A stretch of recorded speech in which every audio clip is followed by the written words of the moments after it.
Hello and welcome back to another video here on my YouTube channel. We are loading up the game Shine versus Snow.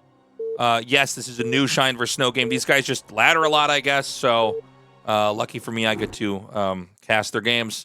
Again, if you like this kind of content, like the video, leave a comment and subscribe. That would help me greatly. How do I change my scene here? No, this is chaos. Whoa. So we've got Shine up here in the top right. We've got Protoss here in the bottom left. And, yeah. Let's go right into this game. Shine, look, he's one of my favorite players to follow because he is just so cheesy, crazy. People know that he's cheesy and they still can't figure out what he's doing. He does lab a lot of this stuff out on ladder games.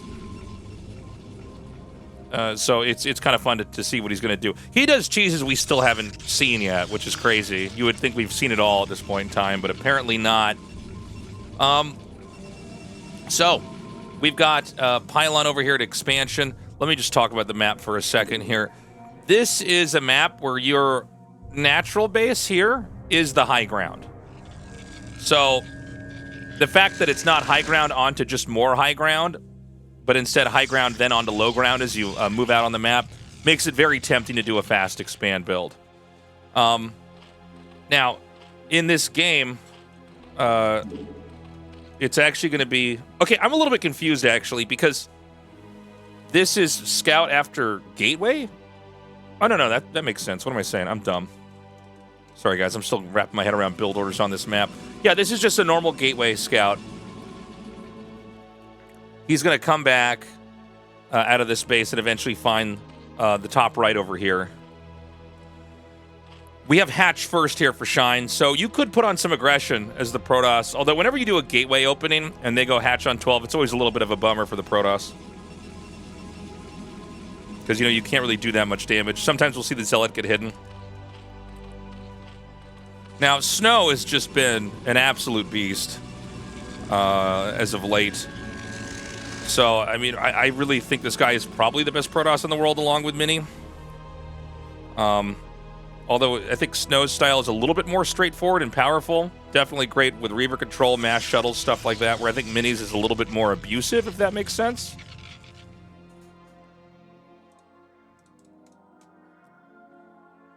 I'm sorry. That's interesting. I need to go back and look at the replay. This is a very subtle move here, but he actually started the Nexus before the Zealot. Unless another Zealot moved out on the map. Games like this are these great moments where you can just learn subtle things about builds. The number of times I have completely leveled up my play by somebody helping me tweak an opener or a build order has been huge. So I'm going to actually go back whenever this game's done and take a look at that. Now, we've got more Lings coming out with what looks like a delayed Zealot. He's going to need to get the Forge up pretty quickly. It's paramount that you get this sealed up as fast as possible. We've got the third Pylon back here. And we're going to go with the Cybernetics Core at the entrance. So, I can't remember which ASL finals it was. It was a couple ASLs ago, but Mini really was the guy who was going core before Forge a lot and getting away with it. Now, this is not without its own risk, but if you get the core up here instead of the Forge, it's, first of all, it's not as big of a deal to lose a Cybernetics Core, believe it or not, because you can usually get all your key tech up before it dies. But your cannons are later. So I'm a little bit worried here. I mean, Shine's actually... Oh, dude, Shine is making a lot of Lings. It's not stopping. Oh. And here's another thing. We actually experienced this in one of our ladder games, chat. Wall-ins like this come with a problem because it's hard to protect the gateway because they have to loop around the Cybernetics Core the long way. And, you know, if this gateway goes down, it's going to be really bad. And there's just more and more Lings coming. The gateway's getting too low. Probes are going to be pulled. Oh my god, can he make another Forger to try to help block? Sometimes you'll make a Forge under the gateway because it's just a little bit smaller. The cannon's still coming. It's not over yet. He needs to reconfigure the wall. He goes for another cannon. Can he actually block this? Oh my god, there's just enough probes. Oh, but the Lings come by and they're gonna go for the cannon. Oh, it finishes. More Lings coming. Zerg has to do more damage than this. The probes are having to be microed. Meanwhile, back here, the wall in is up, but the entrance isn't blocked up. Oh my god, this is an insane game. He's trying to surround the cannon. He's gonna get the cannon, but another cannon's gonna finish. Oh my god, cannons die so fast. It's crazy. Okay, he's got to plug this up fast. He's got to block this entrance right here, right here. Up ahead, more Lings inbound. He's got to plug this up. It's all about just blocking the entrance. He doesn't quite have the zealots where they need to be. The probes are the weak point. The cannon's continuing to dish out damage, but the Lings are going to wrap around. Oh, chat. Oh, he's going to try to block from the other side. The cannon's going to die. Oh my god. Lings are still coming. There's more Lings inbound. Another cannon's gonna finish. Oh, the probes are gonna be microed back. These Lings are attacking this. Oh, there's a Corsair in this game. Look at that. It's the Overlord's gonna be hit. Corsair can be a huge problem when you're getting all in like this, because eventually you're gonna get supply blocked. A third cannon has been started. The Overlord's gonna go down, but this is not a type of supply that's gonna actually slow him down. He has enough to still lose his Overlord and be okay. He's not blocked the entrance. There are more Lings being produced. Overlord on the run now. He needs to block this entrance. This is crazy. I guess he's trying to treat this like it's the wall. It's hard for the Lings to run through the probes as well, I think. Corsair's starting to kill these off one by one. Do we have an Evo chamber? I don't see anything. Oh, we do have an Evo chamber. It's over here. Cannon make it in the main. Gas. Zerg's droning up. Zerg's abandoned the all-in. Unreal. This has been an insane game. And it looks like now it's going to be a really difficult one here for Shine. Shine supply blocked. He's going to lose another Overlord just seconds after the Spore finishes. Only getting one shot off, excuse me, and taking out the shields. So this is wild. Now, can Zerg play this out? I mean, maybe, but I mean, how awkward is this? There's a Spore out here at the third base. This is just a weird looking game. And he's only doing that because he knows he needs to get defenses for the Overlords. So this is almost like a little Overlord protection area. But I mean, look at here. I mean, you could just send a DT in here and kill off everything. The Corsair is going to loop around. And this is exactly what you're looking for. A lot of times there's like one Overlord somewhere else on the map that the Zerg just tries to hide because, you know, you're above your scouting path. And then when you realize Corsairs are out, you just try to put it somewhere obscure. But he's already found that. So there's going to be another Overlord down. Missile attack is coming. What is that? The 4th hatch? 5th hatch? 5 hatch play. I'm sorry, is there a layer? Did we see a layer? We do not see a layer. Shine literally has more hatches than Overlords. That's a very good point, chat. Now, Protoss, what do we have? We have +1 yet? Not yet. +1's on the way, though. More Corsairs are being made. Keep in mind, when you get Zealots with charge, or Zealot speed, I guess charge is StarCraft 2, Zealot speed, you can, like, actually just run in with the Zealots, kill the Lings off and the Sunks, and then just kill the Spore off, and then the Zerg is going to be locked out of production. The game ends. We don't get to cast a lot of pro games in this position, because, frankly, the Ling all-ins will either work or not work, but this is a game where Shine's going to try to play this out. If you're a cheesy piece of garbage as Zerg, this is definitely a game you want to watch to see how Shine handles this. What could he do to try to stay ahead? Now, you can see with 3 Corsairs, if the Hydra wasn't here, he could probably cycle out the weaker Corsairs and get a few more kills, but it's not going to happen this time. By the way, if you're ever wondering, how many Corsairs should I actually make if they're not going mutas? 1 to 3 is usually the answer. So he's going to go for the Spore. Oh, this is actually going to be really, really big. He's going to kill the Spore. The Sairs are coming in. The Zealots are basically soaking damage. They're going to get another kill over here, and he's going to move back out. That Spore has to be remade. Here's the 6th hatchery. Everything's pretty healthy back at home here for Snow. I mean, Storm and Armor literally started. We have 3 Templars and a DT over here at the entrance. Whenever you get enough Corsairs out that the Overlords have to be in certain areas, opportunities can arise. If the Zerg's not blocking an entrance, you're going to get in the main. There's never Overlords in the main in a game like this. And you might be saying, why don't they make a Spore and make Overlords in the main? That's just, it's too much money. So here we go again. All right, I thought he was going to kill Overlords, but I was wrong. He's going to just run through here with this, see that the layer's coming. His DT's now out on the move. And we're having more and more Zealots and Templars being produced. Protoss just looking very healthy. Although I gotta say, you know, Zerg has actually recovered pretty well, all things considered, this game. Like, this is not an unplayable game at all, I think, for the Zerg. Which is, it's kind of mind-blowing to me because, and you guys would probably agree, I mean, most of the time you say 3 hatchling all-in where you literally don't even have defense for Corsairs initially, and it doesn't work, surely that can't happen. But I guess enough probes were killed that...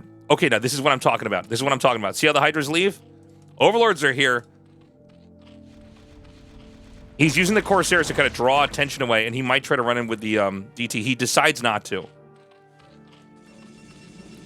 Snow's moving out, and we've got Hydras in pretty good positions over here.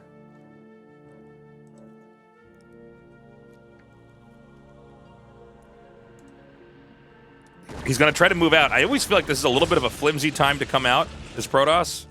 Because, you know, the Hydras can come in here from behind and hit these. The DT's going to aid in the fight. There are more Zealots than Hydras over here.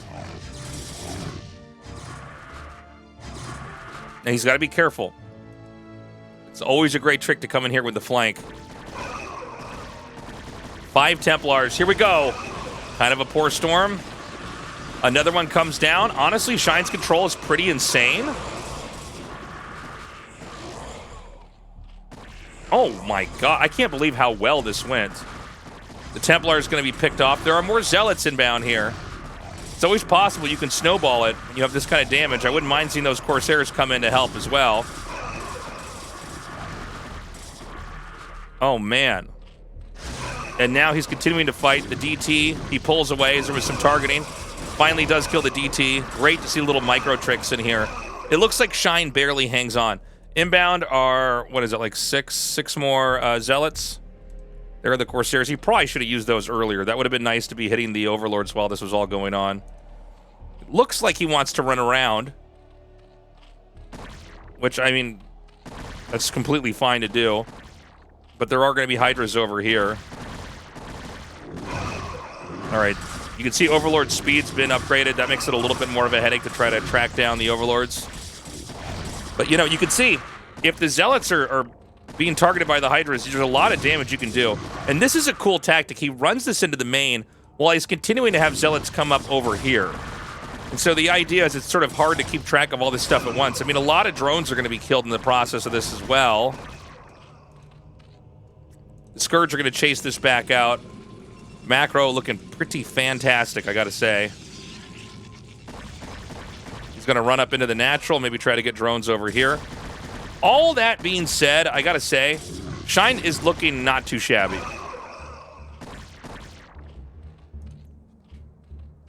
Eventually we're gonna have a third base. Well, beat me to it. Third base is gonna be over here on the high ground. And we finally have Dragoons. Let's see, is range still coming along, or did he already get that upgrade? Oh, I forgot. This is over here at the entrance. Okay.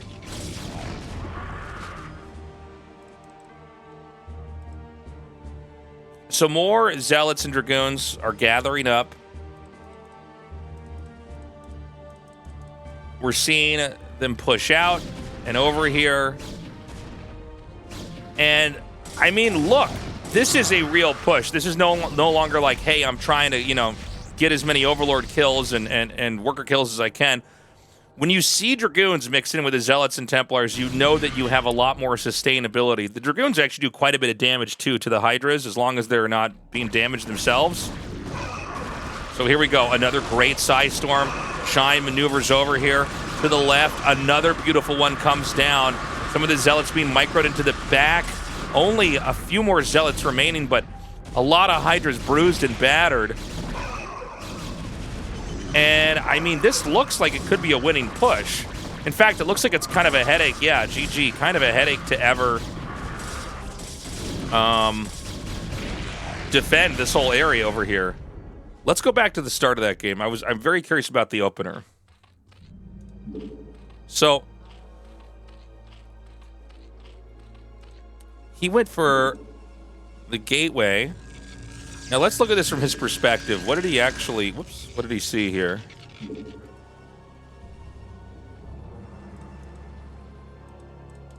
Okay. So he gets a second pylon like usual. Hold on a second. Zealot starts. Sees the drone. Sees the hatch and cancels. Wow. I just learned something. I've never quite seen this. So I guess the idea is if you get this far along and you realize it is going to be hatch first, why would you even bother getting a Zealot? You have enough time to cancel and cross spawns. He then makes the Nexus. Boom. Makes the Zealot. Makes the gas.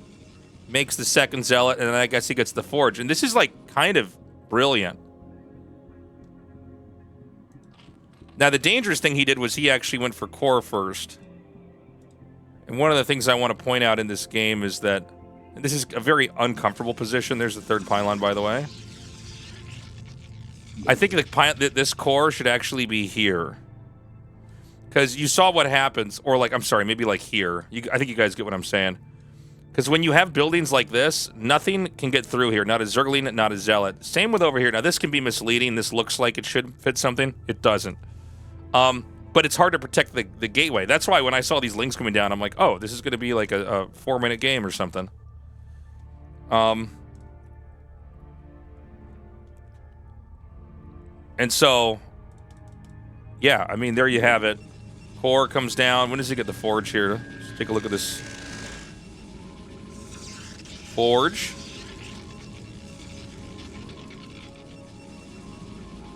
And look at the amount of gas he has. Because he got that gas so early, he's going to get his Stargate out so fast. Now, this is what I was talking about. This gateway just can't be defended. And the gateway really is what's keeping you alive. There's a reason why you always see the gateway as part of the wall in. The gateway falls. Now, the Stargate's already halfway done. So just to give you an idea of how good of a position he's in, Stargate's halfway done as this rush is coming. And by the way, the Corsair will win the game for you. There are also situations, I think if you're like in the Zerg's in this position or this position down here, you can make one scout and park it over the drones and you'll just kill all the drones. But a Corsair is a perfectly fine way to play too. Now this was a crazy moment here. He comes down. I can't believe he didn't remake the gateway. The most important thing is you keep that gateway wall up. Anyways, crazy game. Well, there you have it. Thank you so much for watching that cast by me. Another great game. See this shirt? This is a Tasteless Virgin Mary shirt. You can get this at tastelessthreads.com, my merch shop, and a bunch of other cool stuff as well. What else? Like the video, subscribe, bell button stuff, leave a comment, all that, and I will see you in a future video. Have a good day.